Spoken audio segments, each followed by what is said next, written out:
வணக்கம் ஃப்ரெண்ட்ஸ். இங்கே பார்த்தீங்கன்னா இந்த பில்டிங் நாங்கள் வாட்டர் ப்ரூஃபிங் பண்ணுறதுக்காக வந்திருக்கோம்.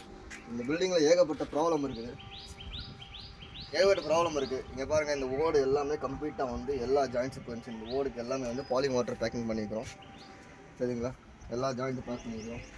அப்புறம் இந்த டெரஸ்லாம் பாருங்கள்,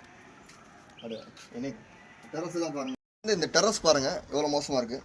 இந்த டெரஸ்லாம் பார்த்தீங்கன்னா தண்ணி ஊறி ஏற்கனவே யாரோ வாட்டர் ப்ரூஃபிங் பண்ணியிருக்காங்க.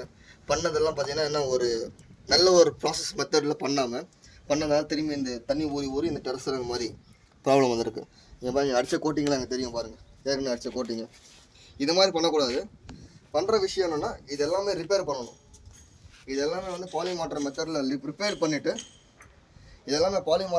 ரிப்பேர் பண்ணிவிட்டு அதுக்கப்புறம் தான் நம்ம இதுக்கு மேலே ஒரு ட்ரீட்மெண்ட் கொடுக்கணும். நிறைய ஹோல்ஸ் இருக்கும், அது எல்லாமே கம்ப்ளீட்டாக பேக்கிங் பண்ணதுக்கப்புறம் தான் நம்ம கொடுப்போம்.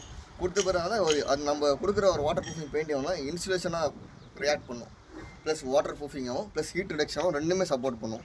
அது என்னென்னா ஒரு 15 வருஷம் வரைக்கும் வாரண்ட்டி இருக்குது உங்களுக்கு நம்ம அடிக்கிற அப்ளிகேஷனுக்கு. அது இல்லாமல் பாருங்கள், இந்த அவுட்டர் வால் வாட்டர் ப்ரூஃபிங் பெயிண்டிங் கொடுப்போம். இந்த ஓடெல்லாம் ஏற்கனவே பாருங்கள் எப்படி ஆகிருப்பாருங்க, எல்லாம் தண்ணி ஊறி எல்லாம் பொஞ்சு போயிருக்குது. இது எல்லாமே ரெக்டிஃபை பண்ணிவிட்டு தான் இதுக்கு மேலே வாட்டர் ப்ரூஃபிங் பெயிண்டிங் கொடுப்போம். எடுத்த உடனே இதுக்கு மேலே அப்ளை பண்ண மாட்டோம். இதுக்கு மேலே அப்ளை பண்ணால் திரும்பி ஒரு வருஷத்துலேயே இந்த ப்ராப்ளம் வரும். பண்ணுற வேலை தெளிவான டெக்னிக்கல் வைஸில் தெரிஞ்சவங்க பண்ணிங்கன்னா உங்களுக்கு நல்ல ஒரு ரிசல்ட் கிடைக்கும். உங்களுக்கு இது மாதிரி ஏதாவது வாட்டர் ப்ரூஃபிங் டெக்னிக்கல் வைஸாக தேவைப்படுச்சுன்னா நம்ம கான்டாக்ட் பண்ணலாம். நன்றி.